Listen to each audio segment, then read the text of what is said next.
नमस्कार, मैं डॉक्टर स्वाति वाजपेयी एक मनोवैज्ञानिक हूँ जो डिपार्टमेंट ऑफ जीरियाट्रिक मेडिसिन के मेमोरी क्लिनिक विभाग में काम करती हूँ। इस वीडियो के जरिए मैं आपको आज एक उस बीमारी के बारे में अवगत कराना जा रही हूँ जिसमें आपके दिमाग की सोचने की, समझने की, याददाश्त की क्षमता कम होती जाती है धीरे धीरे, और इस बीमारी को डिमेंशिया कहते हैं। डिमेंशिया एक प्रगतिशील रोग है जिसमें आपकी दिमागी तरीके से सोचने और समझने की क्षमता समय के साथ धीरे धीरे कम होती जाती है। आपको लगता है कि आप स्लो हो रहे हैं। आप अपने आप को जब पहले कंपेयर करते हैं तो आपको ऐसा लगता है कि पहले मैं बहुत चुस्त थी और अब मुझसे वो काम नहीं हो पा रहा है। आपको याददाश्त की कमी होने लगती है। आपको एफर्ट करना पड़ता है कि आप भूल रहे हैं। तब आपको समझ जाना चाहिए कि ये एक डिमेंशिया का सिम्टम है। हालांकि लोगों को लगता है कि भूलने की दिक्कत, जो भूलने की समस्या है, वो एक ओल्ड एज प्रॉब्लम है और काफी लोग उस चीज को इग्नोर कर जाते हैं। मान लीजिए जैसे कि चाबी रख के भूल जाना, कहीं जा रहे हैं तो रास्ता भूल जाना, चश्मा भूल जाना। लेकिन अगर वो आपकी रोजमर्रा की जिंदगी में अगर वो कोई दिक्कत नहीं पैदा करता तो वो कोई घबराने वाली बात नहीं है। बट लेकिन जहां आपको लगता है कि आपकी भूलने की क्षमता की वजह से रोजमर्रा की जिंदगी इफेक्ट होने लगती है, जैसे कि जो आप रास्तों में जाते हैं वो रास्ते भूल जाना, गैस स्टोव बंद करके भूल जाना, आप अक्सर जिनसे मिलते हैं उनके नाम भूल जाना, अगर ये सब चीजें आपके साथ हो रही है तो इस समय आपको समझ जाना चाहिए कि आपको एक डॉक्टर से मिलने की जरूरत है।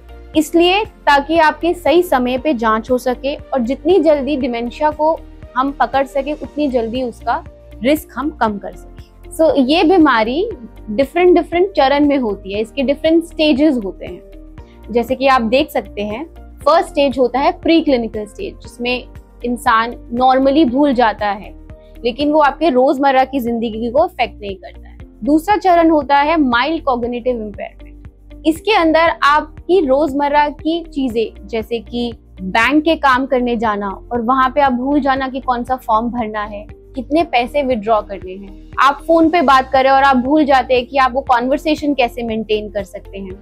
आप लोगों के अक्सर नाम जिनसे रोज मिलते हैं उनको भूल जाते हैं। तब हम कह सकते हैं कि आप pre clinical mild cognitive impairment में स्टेज में है।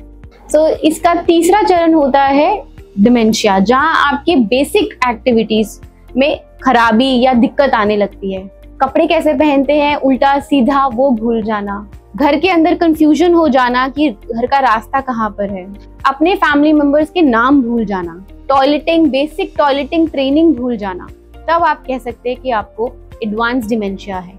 घबराएं नहीं, डिमेंशिया बहुत स्लोली और प्रोग्रेसिवली बढ़ता है, तो इसके रोकथाम करने के काफी जरिए हैं। और सबसे महत्वपूर्ण तरीका और सबसे महत्वपूर्ण सुझाव जो मैं आपको देने जा रही हूँ वो है active social life, which means आपको अपनी सक्रिय सामाजिक जीवन रखना है। आमतौर से जब आपकी उम्र बढ़ती रहती है तो काफी लोग क्या करते हैं कि अपनी सामाजिक लाइफ को बहुत लिमिट कर देते हैं, सीमित कर देते हैं।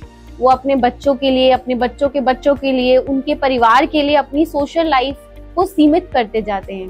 वो अपने दोस्तों से, अपने फ्रेंड से, अपने कोलीग से मिलना बंद कर देते हैं। इसको बोलते हैं सोशल आइसोलेशन। और इंटरनेशनल रिसर्च काफी तरीके से बोलती है कि अगर सोशल आइसोलेशन है तो वो एक बहुत बड़ा डिमेंशिया का रिस्क है।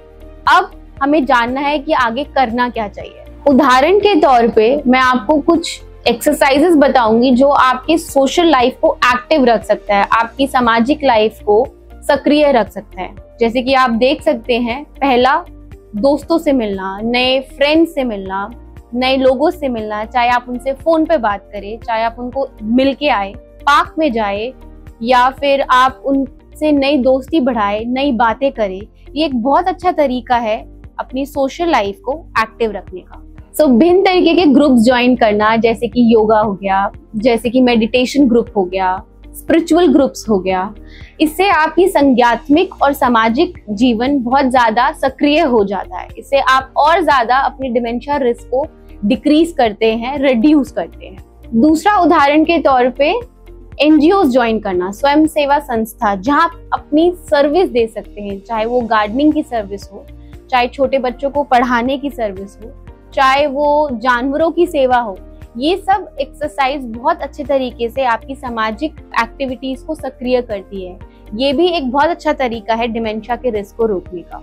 इसके अलावा अपनी हॉबीज में एंगेज करना, चाहे वो गार्डनिंग हो, पेंटिंग हो, लोगों से मिलना हो, म्यूजिक हो, घूमना हो, इन सबको अगर आप अपने दिनचर्या में, इन सबको अगर अपने डेली रूटीन में इंक्लूड करेंगे कि आपको वो इतना एक्टिविटी, इतना कॉग्निटिवली इंप्रूव कर देगा कि आपका डिमेंशिया रिस्क रिड्यूस हो सकता है। महीने में एक बार या 6 महीने में अपने पुराने कोलीग्स या अपने पुराने दोस्तों से रीयूनियन करना या मिलना या अपनी पुरानी यादें ताज़ा करना, ये भी एक बहुत अच्छा तरीका है एक डिमेंशिया रिस्क को रिड्यूस करने का। इसके अलावा अगर आपके बच्चे, आपके ग्रैंड चिल्ड्रन हो, उनके साथ नई तरीके को साझा करना, उनके दौर की नई टेक्नोलॉजी को सीखना, चाहे व्हाट्सएप ग्रुप हो, चाहे फेसबुक चलाना हो, चाहे इंस्टाग्राम चलाना हो, ये सब सीख के आप अपने आप को संज्ञात्मक रूप से बहुत ज्यादा सक्रिय कर देते हैं। इसके अलावा अपने दौर की चीजें भी उनको साझा करना, जैसे कि सिलाई बुनाई सिखाना, गार्डनिंग सिखाना, फार्मिंग टेक्निक सिखाना। इससे क्या होता है कि आप अपने बच्चों से, अपने ग्रैंड चिल्ड्रन से कनेक्ट होते हैं और आपका सोशल लाइफ और ज्यादा एक्टिव हो जाता है। साइंटिफिकली ये सब एक्सरसाइजेस आपकी डिमेंशिया रिस्क को बहुत हद तक रोकता है। सो इसलिए अगर आप इन सब एक्सरसाइजेस को इंक्लूड करते हैं अपनी डेली रूटीन में, तो आपके काफी डिमेंशिया रिस्क को रिड्यूस करने के चांसेस रहते हैं। तो आज से, अभी से मैं सब बुजुर्ग लोगों को कहना चाहूंगी कि आप लोग अपनों के साथ साथ अपने लिए भी जिए, जहां आप अपने शरीर के साथ साथ अपनी सामाजिक लाइफ, अपनी सामाजिक जीवन, अपना संज्ञात्मक जीवन को एक्टिव रखें, ताकि आप इस बीमारी से बच सके और इसकी रोकथाम कर सके। मैं आपसे रिक्वेस्ट करूंगी कि आप ये जानकारी अपने साथियों के साथ, अपने दूसरे बुजुर्ग लोगों के साथ साझा करें और डिमेंशिया की रोकथाम करने के लिए जागरूकता फैलाएं।